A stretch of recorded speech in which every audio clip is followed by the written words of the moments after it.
warahmatullahi wabarakatuh. Bertemu lagi dengan saya, Muhammad Yunus. Kali ini kita akan membahas sebuah trik bagaimana kita menyuruh anak kita mengaji. Saya yakin bahwa bukan hanya saya, bukan hanya mungkin Anda, bukan mungkin juga yang lain, pasti akan sedikit mengalami hal yang serupa. Kenapa? Ini tembok kecil yang kita hadapi adalah sesuatu yang baru baginya dan sesuatu yang sulit untuk dipelajari. Karena berbeda dengan hal kebiasaan sebelumnya. Oleh karena itu kita perlu bagaimana berupaya untuk menyuruh anak kita mengaji. Beginilah caranya.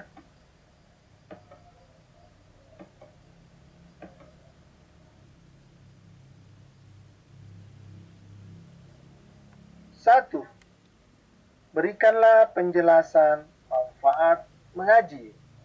Karena sesungguhnya anak-anak kecil itu, anak-anak kita yang masih kecil itu butuh penjelasan, butuh pemberian motivasi, butuh sesuatu yang baru baginya sehingga dia mau melakukan.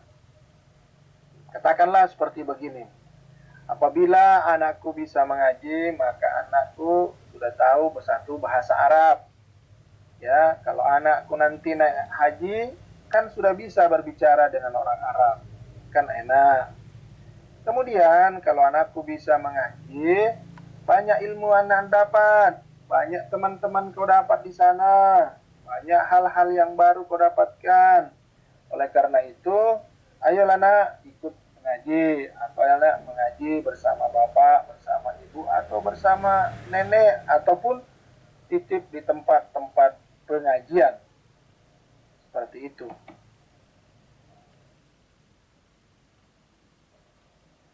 Yang kedua, antar langsunglah ke kelompok anak mengaji dan jangan lupa doakan.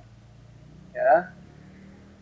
Anak-anak pada awalnya selalu bersama orang tuanya. Kalau dia bersama orang tuanya, dia akan merasa terlindungi, merasa selamat, dan merasa apa yang dia butuhkan akan terpenuhi. Oleh karena itu, orang tua harus mengantarkan anaknya kalau memang anaknya disuruh mengaji di tempat orang pengajian. Kemudian, carikanlah tempat pengajian yang banyak disukai anak-anak, atau katakanlah guru mengajinya itu orangnya baik, cerdas, kemudian metode pengajarannya metode atraktif atau membuat anak-anak senang.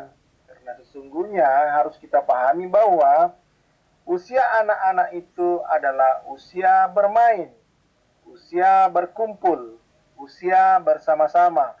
Dia akan senang apabila dia memiliki teman. Dan terakhir, jangan lupa doakan, karena keberhasilan anak kita sangat ditentukan atau dipengaruhi oleh doa orang tuanya. Yang ketiga, tanyakanlah perkembangan dan apabila ada masalahnya.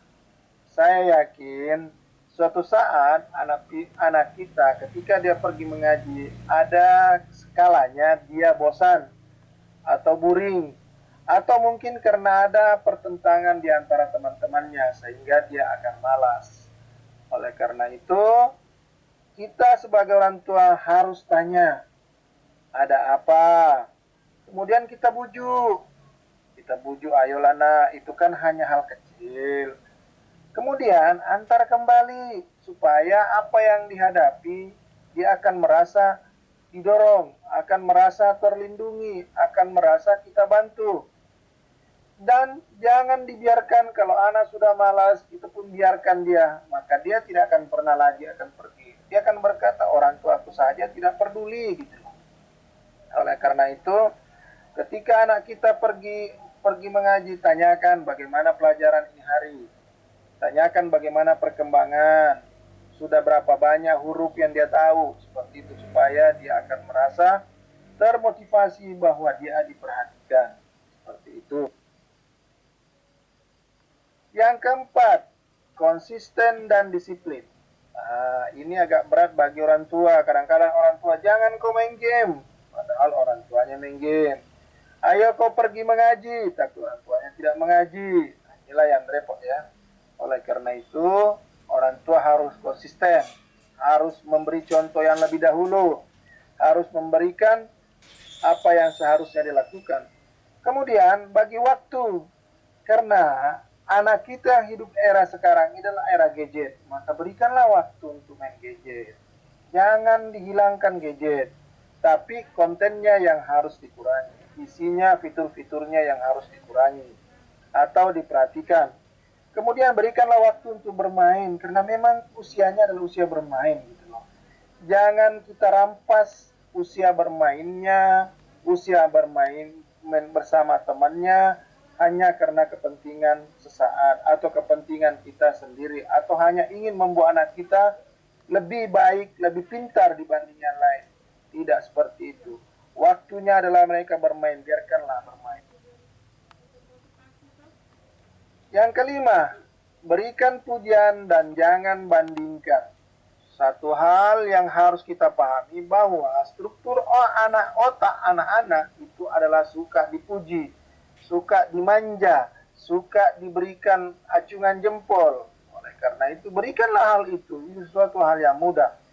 Dan yang paling dia benci, jangan bandingkan dengan teman-temannya. Jangan bilang, itu si Anu sudah begitu, itu si Anu sudah begitu. Jangan, anak-anak tidak suka seperti itu. Itu karakter anak-anak tidak bisa dipersamakan dengan teman yang lainnya.